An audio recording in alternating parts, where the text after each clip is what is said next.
Imagine trying to cram an entire professional art studio into a single backpack. I mean, canvases, infinite tubes of paint, dual monitors, all of it. Okay, let's unpack this.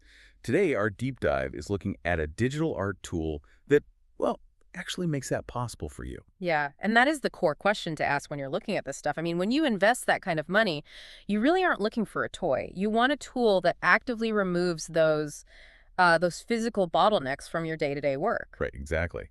And the tool we're talking about is Xencelabs XEPD16LGB Pen Display 16 Lite. We found it listed over at HDTV Supply for $799.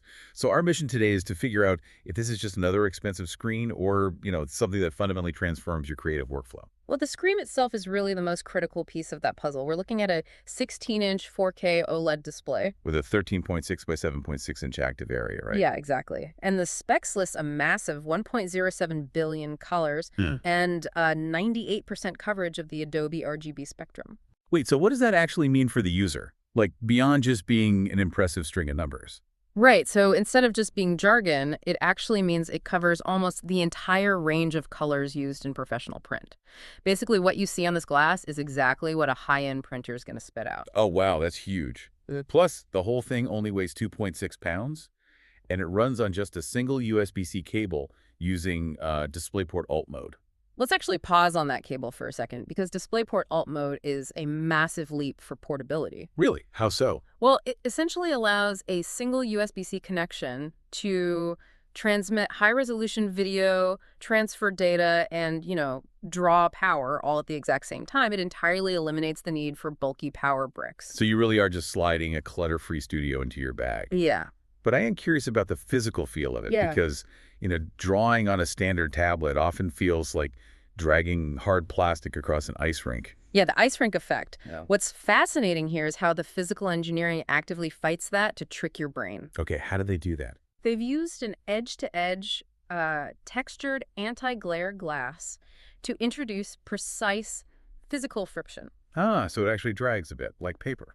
Exactly. And when you pair that tactile drag with an OLED panel, where the black pixels literally turn off and emit zero light to create near infinite contrast, well, it fundamentally bridges the gap between staring at a glowing monitor and looking at actual ink on paper. That's wild. But I mean, all that friction doesn't matter if the pen feels wrong in your hand. Out of the box, this thing comes with two different electromagnetic resonance pens, or EMR pens. Right, one has a 3-button wide barrel, and the other is a 2-button thin barrel. Both feature erasers, 892 levels of pressure sensitivity, and a 60-degree tilt function. Which allows you to shade exactly like you would by angling a real graphite pencil. But here's where it gets really interesting. I have to push back on the two pens thing. Is including two different sizes just a marketing gimmick, like throwing more plastic in the box just to make the $799 price tag feel justified? It's a fair suspicion. I mean, it really is. Yeah. But physiologically, it's actually about endurance. Endurance? How do you mean? Well, if you grip the exact same thin stylus for 8 hours straight, you're constantly straining the exact same small muscles and tendons in your hand. By swapping between a thick barrel and a thin barrel throughout the day, you force different muscle groups to take over. Oh, that makes sense. Yeah, it directly prevents the cramping that derails a professional's workflow. Plus, both pens are EMR, meaning the tablet generates a magnetic field that powers the pen wirelessly. There's no heavy battery inside the stylus throwing off your center of gravity. Ah, so the pen stays incredibly light, like a real wooden pencil. Exactly. Speaking of workflow, I was trying to figure out this virtual tablet mode it has. I initially assumed it just meant the device functions as a standard external monitor, but it seems to do something else entirely. Oh yeah, it goes much deeper than just being a second screen.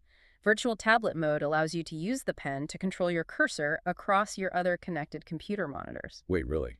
Across other screens? Yeah, you don't have to drop the pen and grab your mouse to drag a reference file from your main monitor over to your drawing software. It essentially turns the drawing board into a centralized, multi-screen command center. So it isn't just a canvas, it's a hub. That's incredibly practical. If you are looking to get your hands on one, as we mentioned, it's available at HDTV Supply for $799, though there is a 5% off discount code you can plug in at checkout. Right, and they also offer a standard 30-day return policy. Free return shipping if there's a defect, but you pay if you just change your mind. Good to know. And zooming out, why should you care about any of this? Because investing in a tool that respects the mechanics of traditional art while simultaneously streamlining the messy logistics of digital work, well, it ultimately buys back your time and elevates the quality of your output. Which leaves us with a pretty wild thought. Mhm. If these digital displays and battery-free pens can now perfectly replicate the precise physical drag of a canvas, the exact angle of a shading pencil, and the true color depth of ink, well, what happens to physical art supplies in the future? It's a great question. Will real paint and paper eventually become entirely obsolete? Or will they transition into a rare niche luxury? It makes you wonder if that digital studio in your backpack is the beginning of the end for the old ways. Something to chew on the next time you pick up a pen?